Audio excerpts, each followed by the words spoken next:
Hivi unajua kwamba unaweza ukawa na mafuta kwenye ini bila wewe kujua? Na hii imekuwa ikiwatokea watu wengi sana.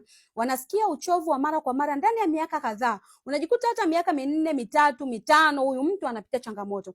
Lakini pale pindi anapoenda kupima ini anakuta ile changamoto imeshakuwa kubwa na imeongezeka zaidi.